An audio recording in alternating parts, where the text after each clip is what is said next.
I'm a Laker fan. And I'm not going to get back into it, but just ask anybody in the chat and they'll tell you I go in on Phil Jackson too. They deserve, I guess, both deserve some conversation. And really, to be honest with you, and I've mentioned this today too, I don't really have anything about Carmelo. I don't have anything negative to say about Carmelo Anthony. He's a great player. He is a ball hog. He does stifle offenses, but that's not here nor there. We always knew that about Carmelo Anthony. I actually like the fact that Carmelo Anthony is saying that he doesn't want to go and chase a ring. We talked about this yesterday. I hate that whole chase a ring mentality that's been prevalent over the last couple of years. And you're listening to the Doug Stewart Show. I hate that. I don't have no problem at all if Carmelo Anthony want to stay in New York. I don't have a problem with Carmelo Anthony if he wants to leave New York, because obviously at this point, the Knicks don't want him. So I really technically don't have a problem with Carmelo. The thing with Carmelo and as it pertains to the New York Knicks is because I'm a Knick hater, I think it's funny that they're in all of this controversy and turmoil right now. That's all. So set the record straight. Thank you for your patronage, though, Mr. D-Boss. Thank you.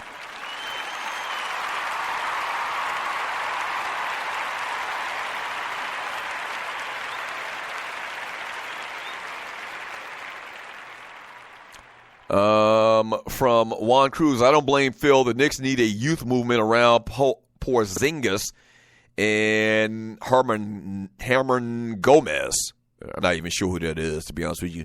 Since Phil has come here, he has not traded away one future pick, plus Melo is so overrated. Porzingis is definitely the future of the New York Knicks, and I could see them building around him. He has that Dirk Nowitzki skill set. I mean, he's a great player, great young player. So they're clearly trying to build around Porzingis. It's going to be a minute. I'm sorry. It's going to be a minute. From Chuchi, Inspector Gadget said, wowzers. The great Inspector Gadget.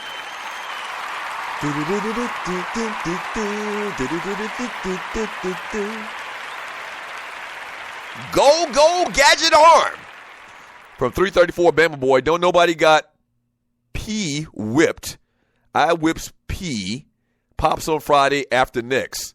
Oh, Pops on Friday. John Witherspoon giving us a Pops from Friday quote. From Clay Clifford Davis, so it's a problem that an older woman is dating a younger man? No, it's not a problem. It's just interesting. From Dobby, I don't know which one is more desperate. I'll tell you what. If you're the cat Jason Mitchell, the dude that played Eazy-E in the Straight Outta Compton movie, you can go back and tell your boys, look, I'm banging Mary J. Blige.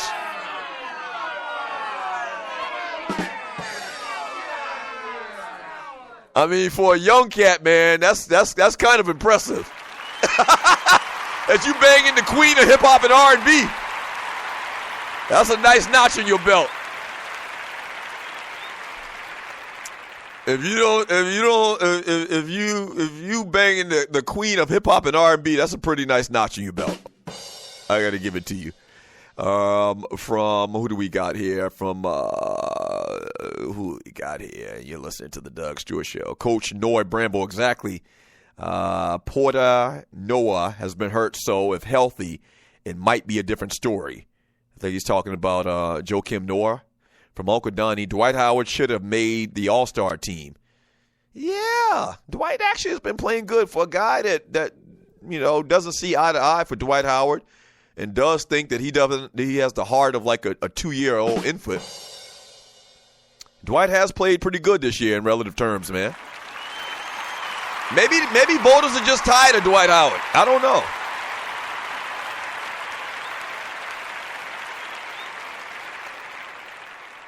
Yeah, maybe voters are just tired of Dwight Howard, of his little act. I don't know. Dwight didn't make the All-Star game this year. From Brian Hill, Carmelo is a great scorer sometimes. That's about it. Yeah, I mean, historically, outside of when he played in college, Carmelo and his teams really haven't done a lot. I mean, that's the truth. I think Carmelo's a great player skill set-wise. And he's not as great as a player as he was 2-3 years ago and beyond. But Carmelo's a great player. And the way that the NBA does it, Carmelo might even be a Hall of Famer. He's a great player, man. His game reminds me, you know what his game reminds me of? His game reminds me of, and I can't even remember his name right now. I'm drawing a blank. But he actually played for the New York Knicks. Same type of game. Bernard King. Like Carmelo's game is the exact game that Bernard King had back in the day. I think Bernard King was a better player all around slightly. But Carmelo, in his heyday, man, that same type of player. Great on the blocks, could shoot, got the mid-range game, just a phenomenal scorer. And it's ironic that they both played for the Knicks. But, yeah, that's who he reminds me of. He just hadn't had success. He had made a lot of the players around him historically better. I mean, that's the truth. And I'm sorry.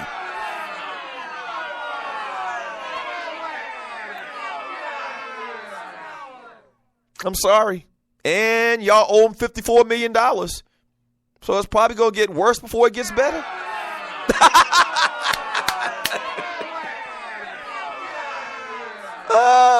I see Chief Rocker Vern from Jersey. I'm sorry. The number one Chief Rocker Vern from Jersey in the chat room. Yeah. I mean, what? Y'all team sucks. Y'all owe Carmelo Anthony $54 million. Y'all GM don't know what the hell he's doing. Nobody wants to take Carmelo off your hands. I mean, it couldn't happen to a worser team.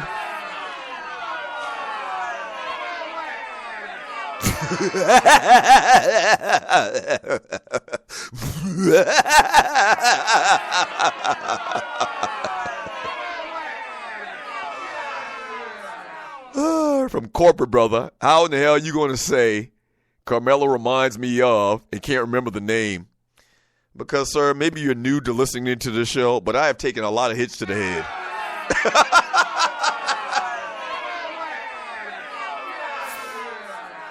All right. So I knew the person. I could see the person in my head, but I couldn't remember his damn name.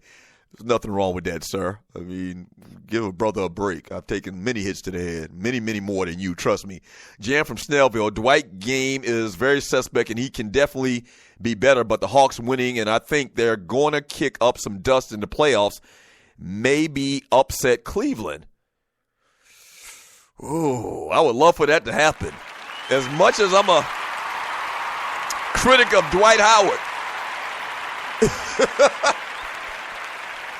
as much as I'm a critic of Dwight Howard, I would love for the Cavs and the Hawks to play in the first round, Hawks being the 8th seed. I would love for the Hawks to because they got the personnel, man, and they had that stretch where they lost like 9 or 10 games, but they've turned it around, and even before that stretch, the Hawks were playing good basketball.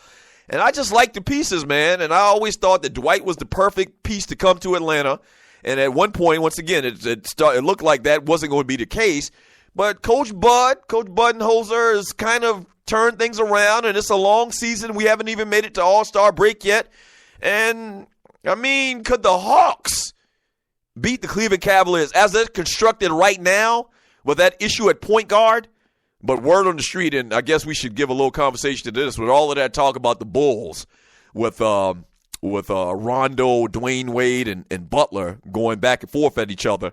Rondo's probably going to be waived, cut, or somebody's going to possibly, and I don't know who's going to make a deal for Rondo, but there's a chance.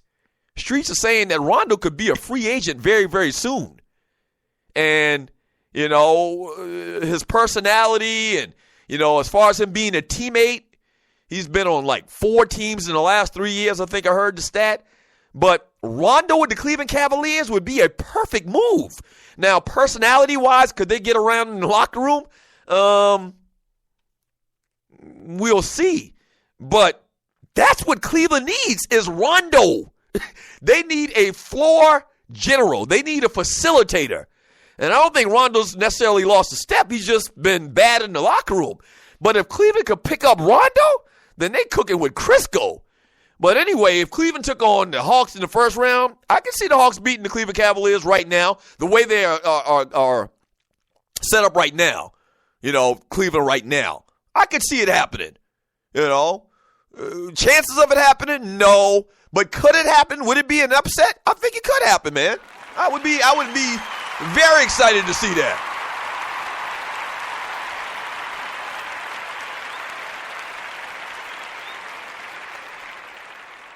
From 9-0 the wino in the chat room on Spreaker.com. Rondo can't shoot. What's new? Rondo can never shoot.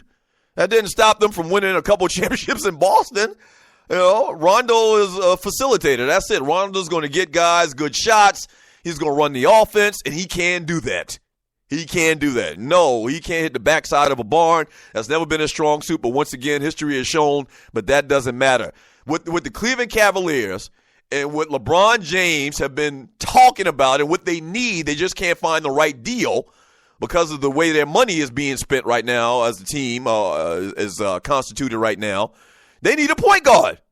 You know, they don't need Carmelo Anthony. I mean, that's ridiculous. I mean, he's a great player. But Carmelo Anthony fitting with that team with LeBron James and Kyrie Irving, guys that need the ball in their hands, that's just silly to think that Carmelo would be a good pickup for the Cleveland Cavaliers. Now, Rondo, if he can keep his personality in check like he did in Boston for the most part, now that would be a good pickup for the Cleveland Cavaliers.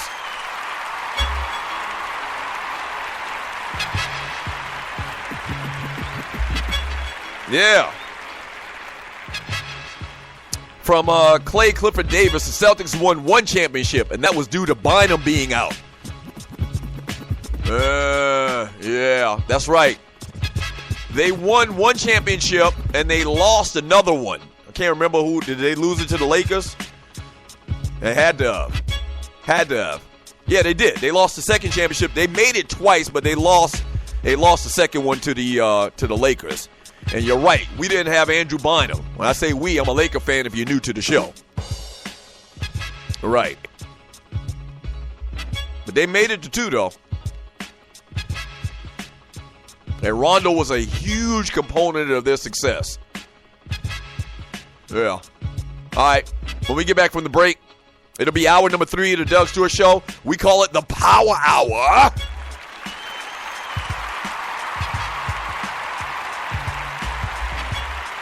Yeah, we call it the Power Hour.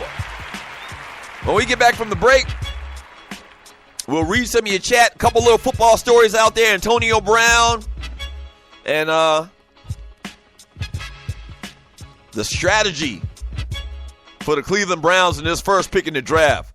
So says one of their best players. We got to give out the Boyle Peters Award a little bit later. We'll do it in the last segment of the show in about 30 minutes, so stay tuned for that. This is the Doug Stewart Show.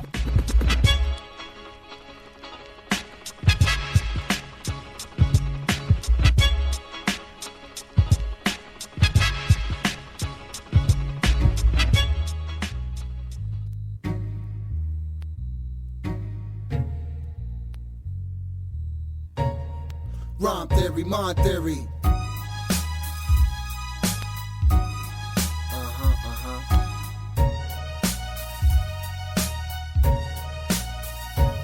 Shorty was out for the dreams of living it. Thought hard about larger than life schemes of getting rich. Controlling, holding, bank rolling and such. From the young age of 9, Shorty had enough. Only scenes in his eyes was corrupt.